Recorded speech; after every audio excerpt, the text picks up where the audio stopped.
हीच मुची प्रार्थनान, हेच मुचे मागणी, हीच मुची प्रार्थनान हे. बरं झालं प्रदीप भाऊ, तुमची भेट झाली. भाऊ, मला तुमच्याशी माझ्या मुलाच्या शिक्षणाविषयी विचारायचे होते.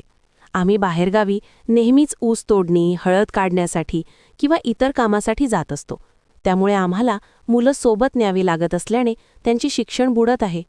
म्हणून भाऊ, तुम्हाला जर एखादी चांगली आदिवासी आश्रमशाळा माहीत असेल तर मला सांगा. त्या आश्रमशाळेमध्ये शिक्षण व सुविधा चांगल्या असल्या पाहिजे. त्याच शाळेत मी माझ्या मुलांचे ॲडमिशन घेण्यास तयार आहे. प्रदीप भाऊ, आशाताई, बरं झालं तुम्ही मला चांगल्या आश्रमशाळेबाबत विचारत आहे. माझे मुले ज्या आदिवासी आश्रमशाळेत आहेत ती आदिवासी आश्रमशाळा अतिशय सुंदर व चांगली आहे. त्या आश्रमशाळेत अतिशय चांगलं शिक्षण दिले जाते.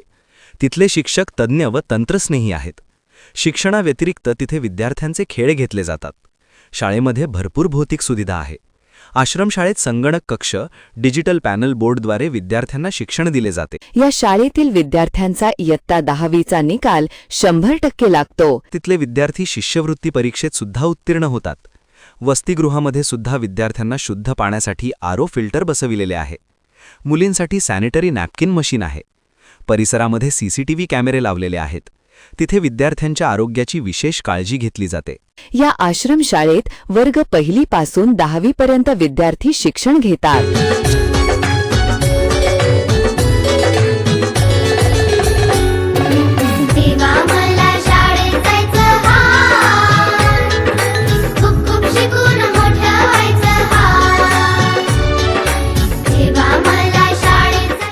पाल्याच्या सर्वांगीण विकासासाठी भारसकर आदिवासी आश्रमशाळा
भारसकर आदिवासी आश्रमशाळा चेनापूर ही शाळा नांदेड जिल्ह्यातील अर्धापूर तालुक्यात आहे.